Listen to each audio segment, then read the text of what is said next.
I'm Ian Davis, the CEO and mad scientist at Mad Doc Software. I'm also the creative director for Empire Earth 2. Empire Earth was a fantastic game, and it was big. And we had to make our game epic, and we had to make it as good as it could be, better than any other RTS game out there. The things we had to focus on were making history come alive more, so we put more unique units in it from different civilizations over time. We put in a stronger artificial intelligence opponent that gives more replayability to the game. We've done things such as make the environment come alive with weather that actually impacts gameplay. There are 14 unique civilizations in Empire Earth 2, divided up into 4 different regions: Mesoamerican, Western, Far Eastern, and Middle Eastern. Every region has its own look and has its own unique powers and units in it. There's more than 80% more buildings than in the original Empire Earth. There's over 350 different types of combat units in Empire Earth 2. When we were designing Empire Earth 2, our goal was to come up with a bunch of features that made everyone who played the game say, why the hell didn't they think of that before?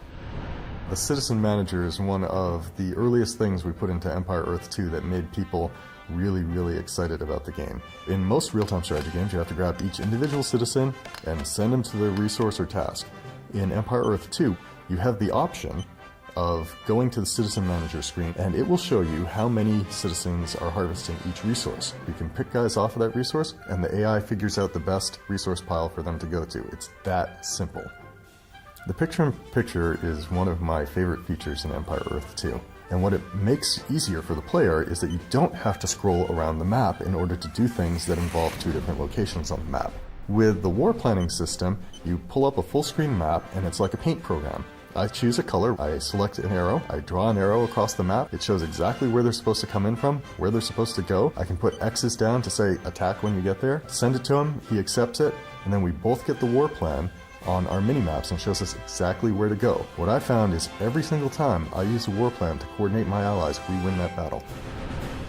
We've done things to not only improve the graphics and add eye candy, but to add other depth of strategy, such as, for example, our weather system.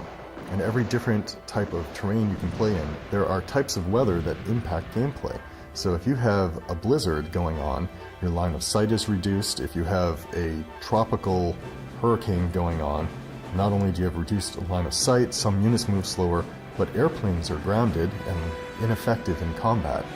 We've done a number of different things, from the basic strategy improvements such as adding territories in the game, which really give you an incentive to go out and take ground, which has been part of real warfare since the beginning of time, but has never appeared in real-time strategy games until Empire Earth 2. We've got unique units for every civilization, such as the German Teutonic Knights, the Egyptian Royal Elephants, and the Chinese Dragon Archers. The first campaign in the game takes place on the Korean Peninsula. It's all about the founding of Korea. The second campaign focuses on the German Middle Ages, and the final campaign is on the modern American time, and it spans from Teddy Roosevelt to the near future, roamed by Hercs and nuclear-powered tanks.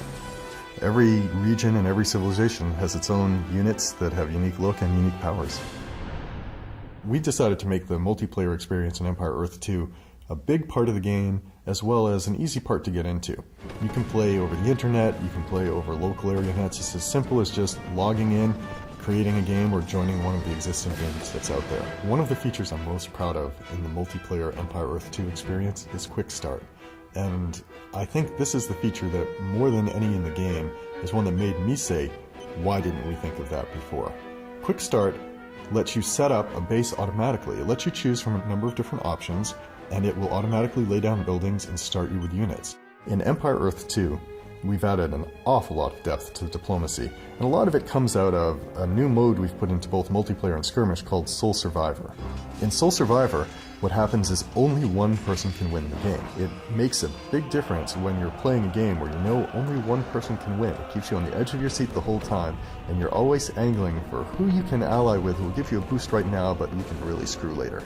There's 9 different types of games you can play, and then there's dozens and dozens of other options you can use to modify the gameplay experience if you want to. It's very simple to get in, but we've given a lot of depth and replayability.